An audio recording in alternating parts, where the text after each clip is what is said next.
చాలా స్పష్టంగా మొన్న కౌశిక్ రెడ్డి గారి పైన జరిగిన దాడి పూర్తిగా బండి సంజయ్ యొక్క ప్లాన్ ప్రకారమే వారింటి దగ్గర నుంచే లాడీని తీసుకొని అన్ని రకాలైనటువంటి మరి హత్యాయత్నం చేయాల్సినటువంటి సామాగ్రి అంతా కూడా తీసుకొని అన్ని కూడా ఆయుధాలు తీసుకొని ఆ రోజు మొన్న ఎమ్మెల్యే క్యాంప్ హౌస్ మీదకి కౌశిక్ రెడ్డి గారి వాళ్ళకి దాడి చేసినారు.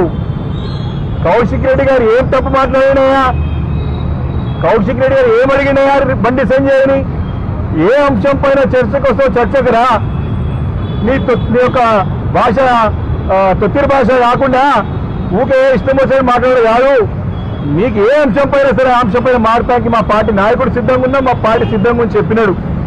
నువ్వు లేనిపోయిన ఆరోపణలు చేస్తే అరే నువ్వు కూడా తంబాకు తిరుగుతావా, తంబాకు ఎఫెక్ట్ అవ్వని ఇంటికి విడిచిపోయినని చెప్పినాడు. నువ్వేమో మా కేటీఆర్ డ్రగ్స్ అంటావు.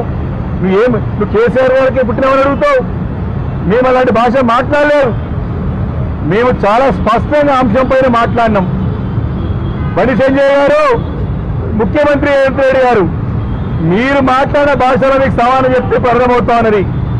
కేవలం ఇంకా 2 సంవత్సరాలు ప్రభుత్వం ఉంటుంది రాష్ట్రంలో. మీరు ఇదే రకమైనటువంటి సంస్కృతిని మీరు ముందు తీసుకుపోతే, ఇదే రకమైన సాంప్రదాయాలు ముందు తీసుకుపోతే రేపు పొద్దున మీ పైన దాడులు కానీ మిమ్మల్ని ఎవరు ఆపలేరు. మీరు కరీంనగర్ ఖాళీ చేసి పోయి గుజరాత్లో యూపీలో తలవాసుకోవాల్సినటువంటి సందర్భం వస్తుంది. బండి సంజయ్ అని చెప్పి హెచ్చరిస్తా ఉన్నాను.